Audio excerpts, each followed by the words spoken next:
Hi everybody.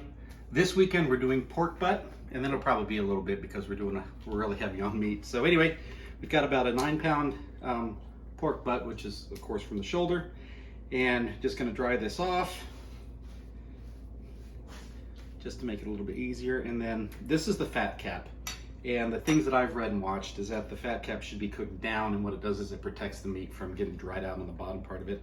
Other people seem to think that you put it on top so it runs down in, but I think most people aren't of that thought. So we're just gonna trim the fat cap to where there's about a 1/4 inch to give it a little bit of protection, and we'll be right back. All right, so the reason you don't need, the reason you want to cut some of that fat cap off as well is that the pork butt has a whole lot of fat in it, so you don't need that for anything. So I'm gonna use a binder, Whataburger. Just gonna put some mustard. Not real heavy, just a little. So I'll do this step, and again, I don't think there's a big need for you guys to watch me rub some mustard on a piece of pork, so I'll be back in a second. I mentioned Whataburger. I'm in Houston, and it's unfortunate they don't have Brahms. Brahms, I think, only comes down like Whitesboro or something, just north of Austin. Always miss Brahms. Anyway, so now we're just going to put some, it's a pretty generic rub on it, and we'll be liberal with it. The mustard isn't going to leave any taste at all. The rub will just go on.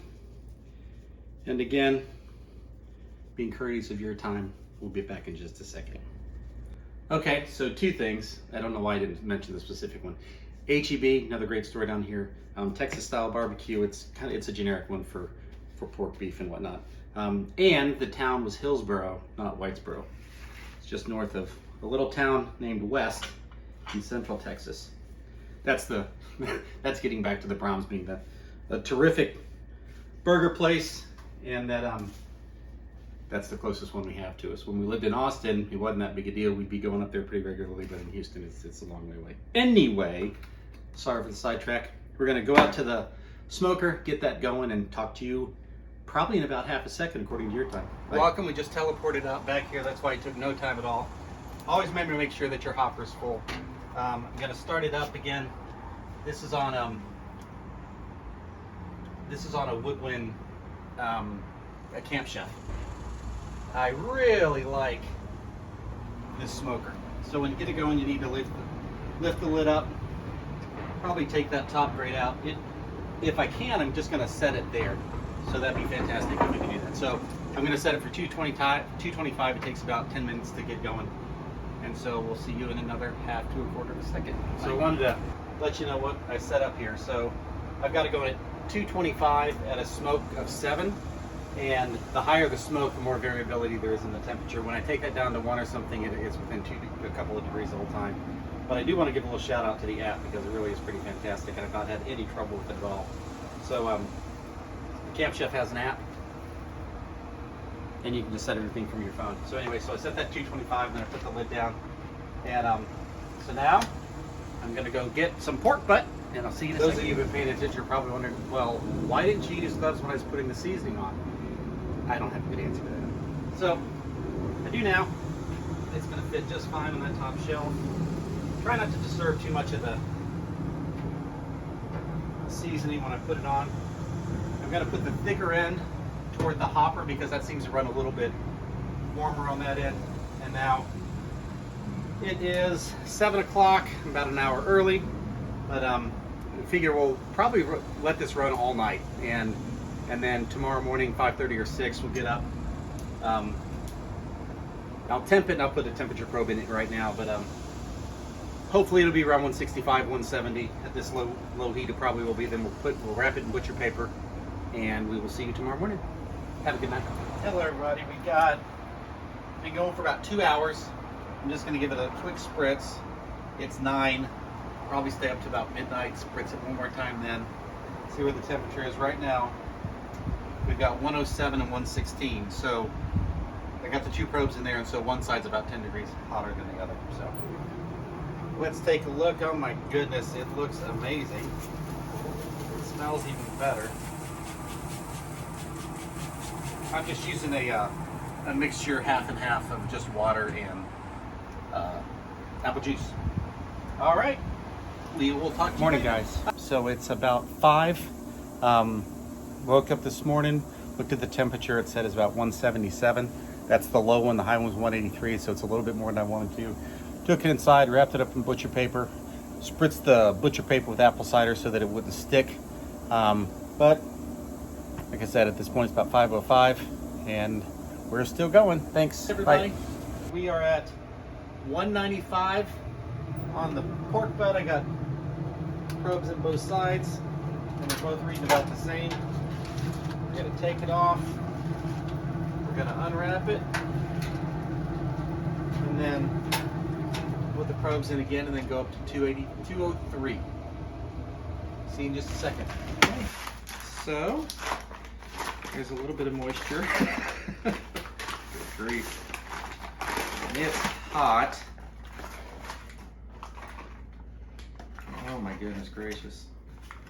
Look at the, we'll call it pork tallow because that sounds so much more professional. Oh my goodness, that bone is about to pull out already.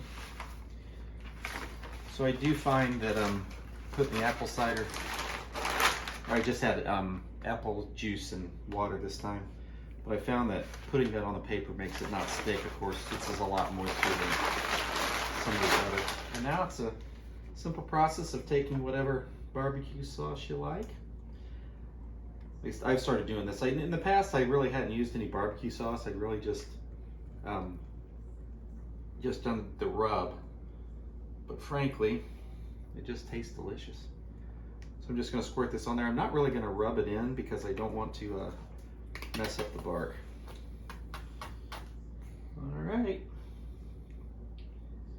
That's about it. Do some slathering, as I like to say. Then we're going to put this back on the smoker, and we'll get it going until it's about 203.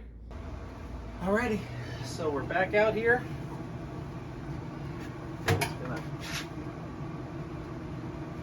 put that back on. I'm gonna put it actually as far away from the heat as I can, because I'm gonna let the barbecue sauce just kind of bake on it a little bit. And actually, we are probably already done, but I want a little bit the caramelization of the sauce. All right, so we're inside. I've not let it rest yet, but I was interested in this, and look at that bone. So I am not going to have a tenderness problem if a little bit of chef's privilege there. When we tear it apart, we'll talk to you later.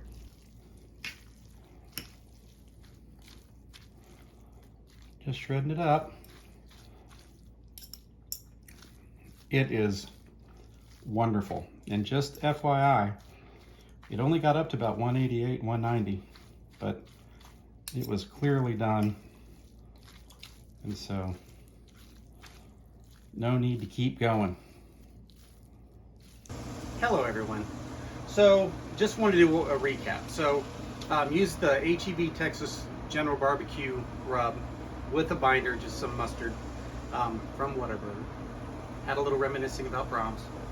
And then went 225 all through the night. Started to cook about 7 yesterday. It finished up after about 14 hours this morning, so pulled it off around 9.